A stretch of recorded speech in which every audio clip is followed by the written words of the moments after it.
is the next day and the speaker has completely dried, and I am very happy with how it came out. This thing looks like it's gonna hold up really good. It almost looks as good as new. So yeah, that is good. But we have yet to test and install it, or install and test it. So we have to remove our door card to put the speaker back in its place and put it back in its home. And luckily, this is one of the easier door cards to remove, and I will show y'all how to do it now. So some of the things that have to happen here is you see these little circle tabs. You got to pop these out. This piece needs to pop off. This piece right here needs to pop off. There's 3 screws under here that needs to pop off, and there's 2 pins on this side that pop out and 1 pin on this side.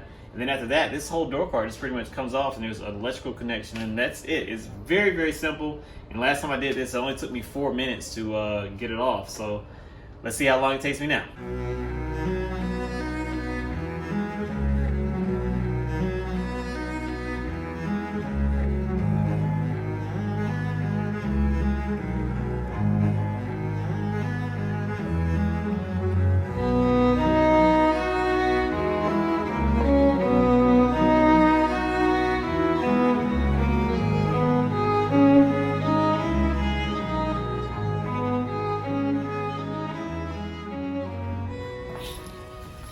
Well, I hope you didn't blink, because if you would have blinked, you would have missed it. So, yep, as I remember, it is very easy. It's 1, 2, 3, 4 screws across the bottom.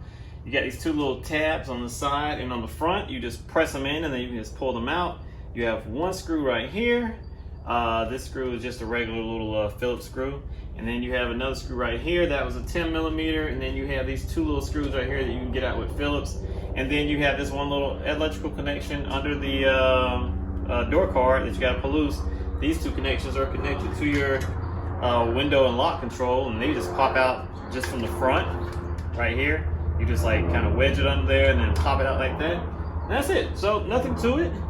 Now we're going to go ahead and reinstall our speaker. So the speaker lives, as you can tell, right here, and its orientation is like that.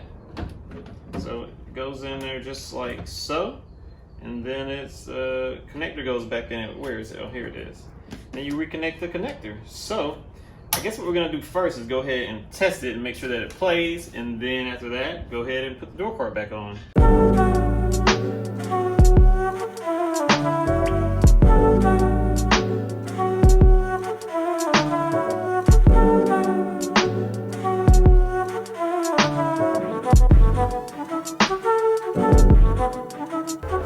Alright, so that was a massive success. The speaker sounds like a brand new speaker now. No more rattling and crazy sound. Now all you gotta do is put the door card back on. Alright, and just like that, we are finished. All I needed was a 10 millimeter. You really don't even need a 10 millimeter, to be honest, because really, if you have a multiple style number like 1 through 3 Phillips head screwdriver like this one, this is really, you can just do it with just that and some prying tools of various types, and yeah, that's all you need. Now I went a little fancy and used my little lightweight impact and all this other stuff, but you don't even need all that, and this is super easy to do. All right, here's some bonus footage. This is my subwoofer, and as you can see, the subwoofer is done, but I do believe that this should fit just nicely, and I should be able to repair that sub.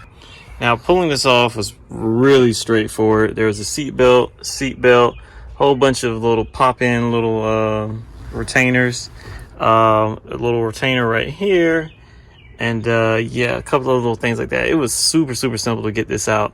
But what I'm gonna go ahead and do is take these 10 millimeter screws out right here, and I'm gonna go ahead and pull this enclosure out. And there you have it. Subwoofer is removed, and here's the subwoofer and enclosure. Let me pull this off so you don't think that it's fixed. Obviously it's not, but I'm going to fix it with that second one that came in the kit. So how lucky is that?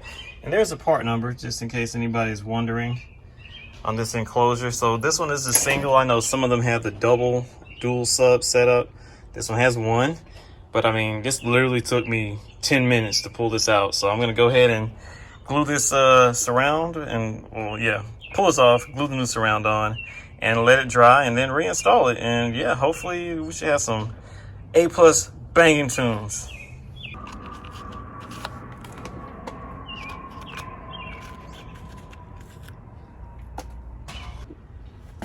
All right, so now the subwoofer is clean and ready for the surround to go on.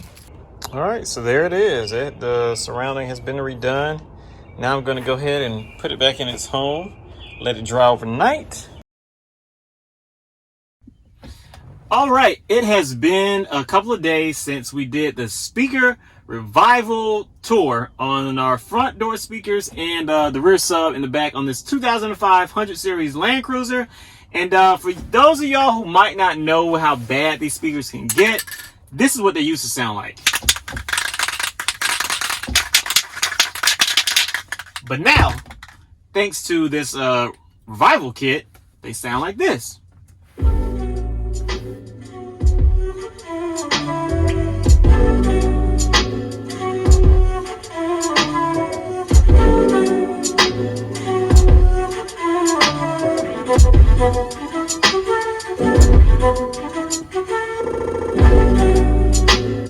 And that is a massive improvement. I am extremely happy with this kit, and I highly recommend it. The price of the kit is about $20 per set on Amazon versus like spending about $60 for speakers.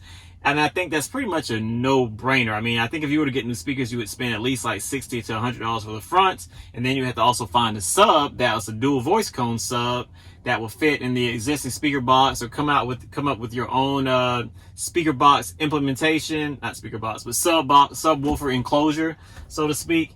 So instead of doing all that stuff and doing all that groundwork and replacing all those components, instead, if you can just revitalize them and reuse them, I think it is a far more effective, efficient, and affordable option.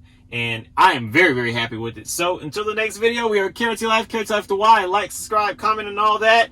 And I'm just going to groove out to these jams and see y'all in the next vlog. So peace.